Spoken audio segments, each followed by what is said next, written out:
Senkezweni ngoba nami njengoba ngibona ngiyimi nje angisayizwisisi kahle indaba yengoma yazo lonke nesimo sempatho esaphatheka ngayo kulokho phambili kodwa uma amagosa ezoyibheka ibone ukuthi iyasifanele ukuthi asiwuthathe umsebenzi nanokuthi sibuke singabukeleki phansi kwenzeke izinto ngendlela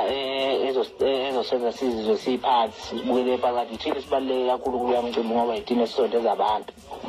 bengicela nje bafowethu ukuthi amagosa afike elalele abese abuya azosendlalela yona bese emva kwalapho sibone ukuthi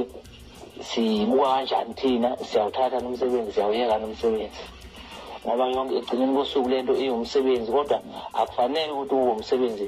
osibukela phansi noma usithatha kancane noma wenza ngathi ngoba silambile sekufanele nje sivumele noma yini eshiwo sinamagama ethu iwona sondeza abantu kuya mcimbi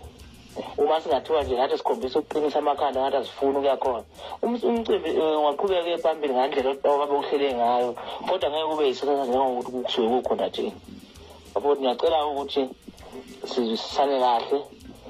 kungabikho mhlawumbe othinteka kabi bese ngizaqhizile mfowethu indlela obuza ngayo lapha kusothole ayenzi ukuthi umuntu ebone ngathi ubuza into honest kube ngathi manje